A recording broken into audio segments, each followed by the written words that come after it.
Ever since the end of the pre-pandemic era around 3 years ago, MCPS has been experiencing a teacher shortage.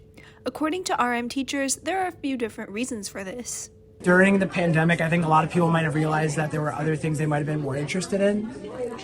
On top of that, I just think there's a lot of things that are asked of a lot of teachers, like in terms of just like the amount of work we have to put in, the hours we're working, because it's not just really like a 9 to 5, At least for me, I'm working most nights. I work every weekend, pretty much during the whole school year. So I think for a lot of people, just the pay is not competitive enough where they feel like they're being utilized for how much they're making. That's what I would say. The politics that end up playing out within school systems that I was not aware of before I became a teacher.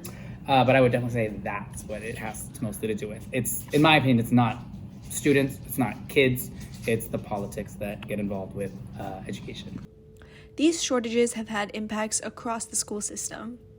Because there's a teacher shortage, there's a sub shortage. So like if there's like something going around the school and there's a lot of staff out, there's a lot of us have to do emergency coverage. So I have to cover someone's class and I lose like a planning period. So I'm just kind of not really getting a bathroom break till like maybe 2 o'clock and just kind of working nonstop until then, which can be exhausting. So the way I've personally been impacted is I've just been asked to sub a lot this year, more than other years. So because we don't have subs or teachers in the building sometimes, that cuts into my planning time. Teachers have noticed various changes since the onset of the pandemic. I think since the pandemic, some things have gotten better, but there's a lot of things that have kind of gotten a little bit just kind of worse. Like, I think there's a lot less intrinsic motivation on a lot of people's end, whether it's on the student or the teacher's end, to kind of want to like put their best foot forward. Possible solutions include higher salaries and a greater focus on teachers' mental health.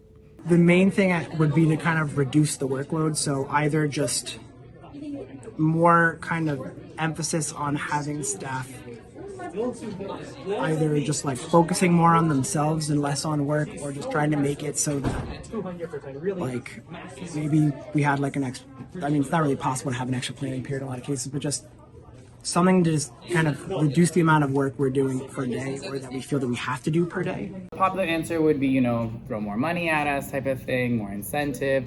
But I just think, again, I'm not dealing in the politics of it, but just having a little bit more of a focus, like there's such a focus on student well-being, which is absolutely essential, but putting a little bit more of a focus as well on teacher well-being, I think would fix a lot of issues.